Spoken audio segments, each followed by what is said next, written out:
अस्सलाम वालेकुम स्टूडेंट्स। आपको याद होगा अभी जो हमारा पिछला लेक्चर था उसमें हमने किंगडम एनिमेलिया का इंट्रोडक्शन पढ़ा था। हमने ये पढ़ा था कि एनिमल्स कौन हैं, किंगडम एनिमेलिया में पाए जाने वाले लिविंग ऑर्गेनिजम्स की क्या कैरेक्टरिस्टिक्स हैं, उनको हम किन बेसिस पे जो है वो टैक्सोनॉमिकली डिवाइड करते हैं। और हमने ये पढ़ा था कि एवोल्यूशनरी पॉइंट ऑफ व्यू से उनकी बिलोंगिंग क्या है, यानी उनके फाइलेटिक लीनिएज किससे जाके मिलता है, ये हमने पढ़ा था। अब हम उसी को आगे कंटिन्यू कर लेके चलते हैं। जैसे कि हम ऑलरेडी स्टडी कर चुके हैं कि हम टैक्सोनॉमिकली उनको मॉर्फोलॉजिकली कैरेक्टर्स की बेसिस पे, फिजियोलॉजिकल कैरेक्टर्स की बेसिस पे और एनाटॉमिकल कैरेक्टरिस्टिक्स की बेसिस पे डिवाइड करते हैं। तो अब हम उसी को डिटेल में पढ़ते हैं। सबसे पहले हम एनिमल्स को स्टडी करते हैं on the basis of developmental patterns. ठीक है, डेवलपमेंटल पैटर्न्स क्या है? डेवलपमेंटल पैटर्न्स में आपको पता है कि जब रिप्रोडक्शन होती है तो आफ्टर रिप्रोडक्शन फर्टिलाइजेशन का प्रोसेस होता है, और रिप्रोडक्शन जब होती है तो फर्टिलाइजेशन का प्रोसेस होता है, और फर्टिलाइजेशन के साथ साथ जो है वो नेक्स्ट स्टेप ये होता है कि उनकी डेवलपमेंट किस तरह से हो रही है, क्या हो रही है और क्या चेंजेस आ रही हैं ग्रेजुअली डेवलपमेंटल स्टेजेस में, यानी एम्ब्रियोलॉजी क्या काम कर रही है वहाँ पे। तो बेसिकली सबसे पहले तो हम देखते हैं कि हमारे पास टू डिफरेंट गैमेट्स होते हैं। One is sperm and another is ओवा। आपको पता है मेल गैमेट स्पर्म है एंड द फीमेल गैमेट ओवा। जब ये यूनाइट होते हैं, मेटिंग होती है, तो फर्टिलाइजेशन का प्रोसेस होता है और सबसे पहले जो हमारे पास वन डिप्लॉइड सेल बनता है that is said to be the zygote. Zygote is furtherly divided and produce two cell stage that is because of cleavage के स्टेज को हम कहते हैं क्लीवेज हुई, और एक सेल का जो जाइगोट था डिप्लॉइड सेल का वो दो डिप्लॉइड सेल में टूट गया। फिर इसी तरीके से gradual 4 cell stage, 8 cell stage, 16 cell stage and then ball of cells बन जाता है। ठीक है, balls of cells is also known as embryo, and embryo के बाद जो स्टेज आती है दैट इज कॉल्ड मोरुला। यहाँ पे आपको मोरुला की डायग्राम नजर आ रही है। इस मोरुला की डायग्राम में आप देख सकते हो कि तमाम छोटे सेल्स ऊपर और तमाम बड़े सेल्स नीचे अरेंज हो गए। लेटर ऑन मोरुला के बाद जो आपके पास स्टेज आती है वो कहलाती है stage blastula. Why it is called blastula? क्योंकि यहाँ पे बीच में एक जो है हॉलो कैविटी बन रही है और ये हॉलो कैविटी फ्लूइड फिल्ड होती है और ये कैविटी कहलाती है ब्लास्टोसील। इस ब्लास्टोसील के आपको यहाँ जो ऊपर सेल नजर आ रहा है दैट इज द एपीब्लास्ट, और जो नीचे सेल नजर आ रही है कहलाएंगे हाइपोब्लास्ट। लेटर ऑन ब्लास्टोसील या ब्लास्टुला स्टेज के बाद जो आपके पास स्टेज आती है that is called the gastrula stage. मैं यहाँ लिख देती हूँ दैट इज गैस्ट्रोला। इस गैस्ट्रोला के अंदर अगर हम देखेंगे तो हमारे पास 3 जर्म लेयर्स बन गई हैं, और ये जो 3 जर्म लेयर्स हैं ये है number 1 ectoderm, number 2 mesoderm and number 3 endoderm. और इसके अलावा इस सेंटर वाला पार्ट जो कहलाएगा गट, और गट के साथ साथ यहाँ पे बन जाती है ब्लास्टोपोर।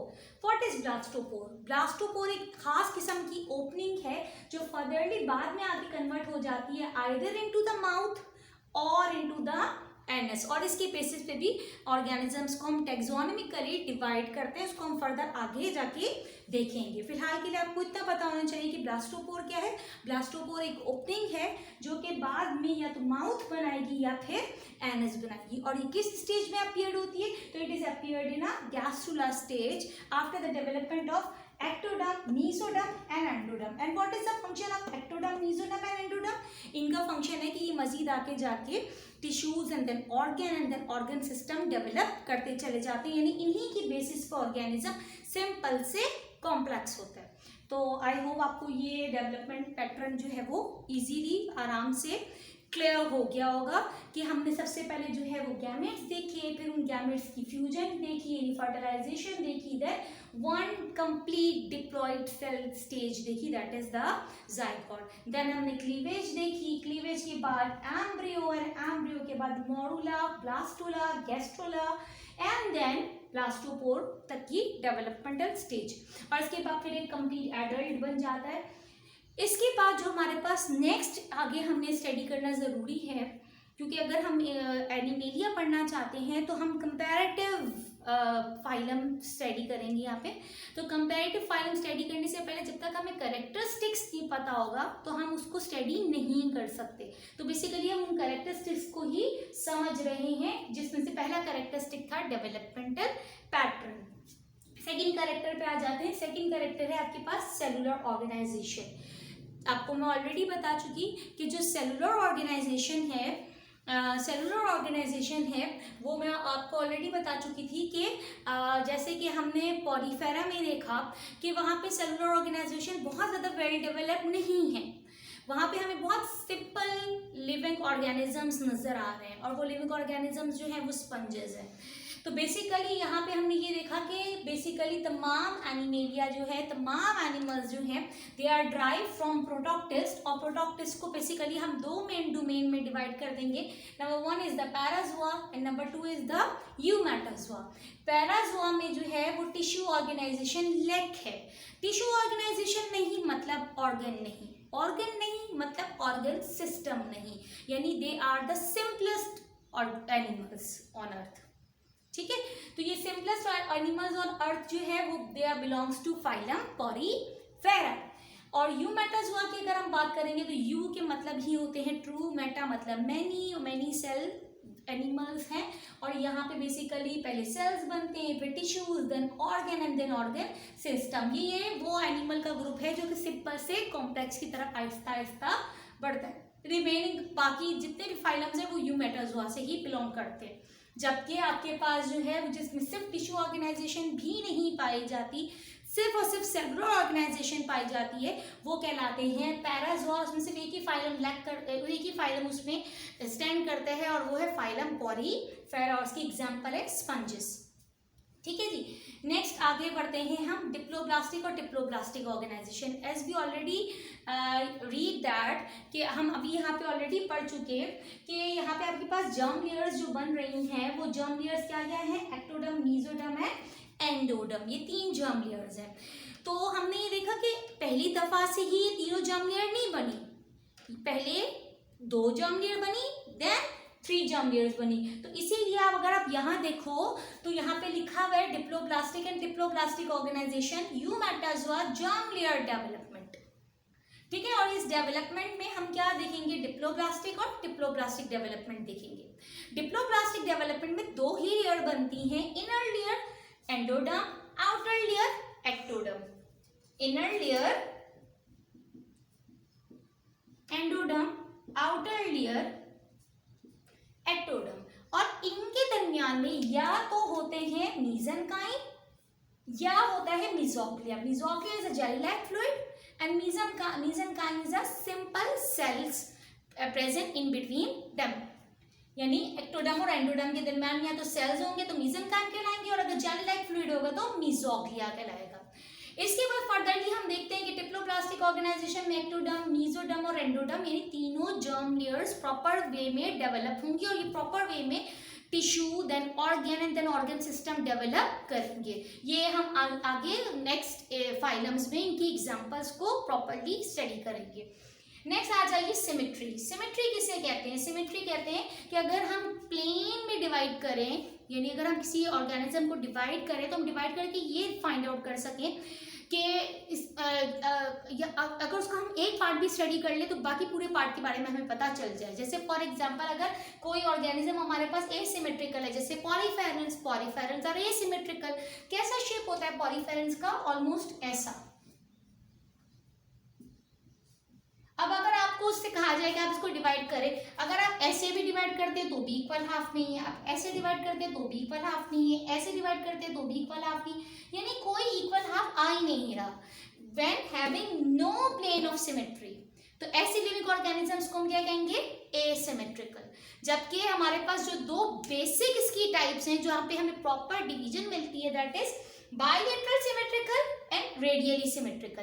बाइलेटरल सिमेट्रिकल का मतलब क्या होता है? Identically right and left half only by a cut. यानी अगर मुझे, जैसे मैं बाइलेटरल सिमेट्रिकल की एग्जांपल हूँ, आप बाइलेटरल सिमेट्रिकल की एग्जांपल है, अगर मुझे सीधा इस तरह से कट कर दिया जाए या मुझे इस तरीके से ट्रांसवर्स सेक्शन में सीधा कट कर दिया जाए, तो दोनों हाफ्स राइट वे में भी और लेफ्ट वे में भी हाफ बिल्कुल सेम प्लेन मिलेंगे। That is said to be the bilateral symmetrical, while the radially symmetrical is said to be कि it can be divided into identical halves by any plane, और किसी भी प्लेन से।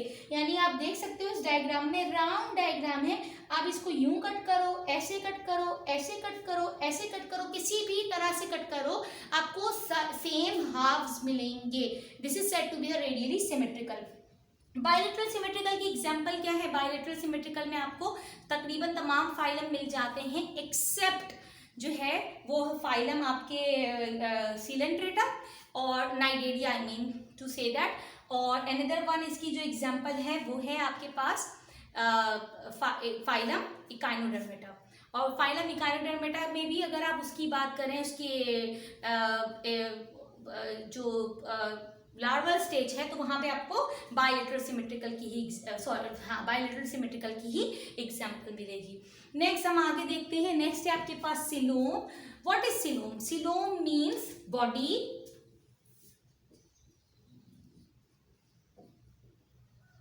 Cavity. ठीक है, body cavity के हिसाब से अगर हम देखेंगे तो बेसिकली हमारे पास 3 हिस्सों में हम इसको डिवाइड करेंगे, acoelomate, pseudocoelomate and coelomate. बहुत प्रॉपरली गौर करके इस डायग्राम को देखने की जरूरत है कि ए सीलोमेट में आप देखो, आपको सेंटर वाला पार्ट नजर आ रहा है गट, देन आपको नजर आ रहा है एंडोडर्म एंड देन नजर आ रहा है एक्टोडर्म। क्या आपको कोई बॉडी कैविटी नजर आई? नहीं, यानी ए मीन्स एब्सेंट या without, seal means body cavity. तो when there is no body cavity, when without body cavity, that is said to be acoelomate। के गट के बाद एंडोडर्म एंड देन एक्टोडर्म, कोई बॉडी कैविटी डेवलप ही नहीं हुई। Example क्या है? Platyhelminthes. Another one pseudocoelomate. Pseudo, ये बहुत सारे लोग सूडो भी प्रोनाउंस करते हैं, इट्स ओके। सूडो या pseudo false coelomate body cavity. When having false body cavity, gut बनी, गट के बाद आप देखो एंडोडर्म बना, ये जो मैंने लाइनिंग वाला पार्ट बनाया हुआ है, this one is the endoderm. Endoderm के बाद आप देखो मीजोडर्म, और मीजोडर्म के बाद आप देखो एक्टोडर्म। तो अगर आप एंडो और मीजो देखो तो इनके दरमियान में पूरा सर्कल आपको ब्लैंक नजर आ रहा है। This blank circle is a coelom. This blank circle is a coelom. मैंने यहाँ पे लेबल भी किया हुआ है ब्लैंक सर्कल को एज सीलोम। तो this is said to be the pseudocoelomate. और सीडोसीलोमेट में जो फाइलम आपके पास एग्जाम्पल आती है वो आती है एग्जाम्पल नीमाटोडा, और वी कैन से दैट नेमैटीहेल्मिन्थ्स। ठीक है, इसके बाद नेक्स्ट वन है सीलोमेट्स। सीलोमेट्स में भी आप डायग्राम को अगर बहुत प्रॉपरली देखो तो आपको समझ आ जाएगी बात। गट के बाद एंडोडर्म, एंडोडर्म के बाद मीजोडर्म, मीजोडर्म के बाद सीलोम एंड अनदर मीजोडर्म, यानी coelom is developed in between the mesoderm. When the coelom is developed in between the mesoderm, it is true coelomate. It is true coelomate. ये true coelomate है कि यहाँ पे गट है, गट के बाद जो है वो है endoderm, then mesoderm, then coelom, then another part of mesoderm and last one ectoderm. तो यहाँ पे आपके पास जो है वो बाकी तमाम रिमेनिंग फाइलम आ जाएंगे। इन्हीं निमाटोडा के बाद से एनिलिडा, एनिलिडा के बाद arthropoda, mollusca, echinodermata and all the chordates, they all are belongs to coelomates. हम भी कॉर्डेट्स में है, मैमिलिया है, तो हमारे पास भी ट्रू सीलोम है। Is it clear? नेक्स्ट आगे चलते हैं, last one but not the least one, कि हम ऑलरेडी यहाँ पे स्टडी कर चुके थे फेट ऑफ ब्लास्टोपोर। और मैं आपको बता चुकी थी कि what is blastopore. Blastopore is a opening during gastrula, के गैस्ट्रुला के दरमियान जो ओपनिंग बनती है, वो ओपनिंग मैंने आपको पहले भी बताया था, या तो वो बाद में जाके लैट टू माउथ बनती है या इनटू एनस कन्वर्ट हो जाती है। तो उसी बात को यहाँ कंटिन्यू करते हैं कि प्रोटोस्टोम्स एंड ड्यूट्रोस्टोम्स, अगर वो जो ओपनिंग बनी है वो पहले माउथ में कन्वर्ट हो जाए तो वो कहलाते हैं प्रोटोस्टोम्स। अगर वो ओपनिंग माउथ के बजाय एनस में कन्वर्ट हो जाए तो वो होता है ड्यूट्रोस्टोम्स। होती दो ही ओपनिंग है, दो ओपनिंग ही बनती है, लेकिन अगर ब्लास्टोपोर इनिशियली माउथ बना है तो वो फिर प्रोटोस्टोम्स है, या अगर वही ब्लास्टोपोर इनिशियली एनस बनाए तो वो ड्यूट्रोस्टोम्स है। अच्छा, कुछ और डिफरेंस डिस्कस कर लेते हैं। कि पहली ओपनिंग तो माउथ बन गई जो कि ब्लास्टोपोर से बनी, और दूसरी यहाँ पे पहली ओपनिंग एनएच बन गई जो कि ब्लास्टोपोर से बनी। जाहिर है बाद में ओपनिंग बनेगी एक और वो फिर एनएच बनाएगी यहाँ पे, और यहाँ पे वो माउथ बनाएगी।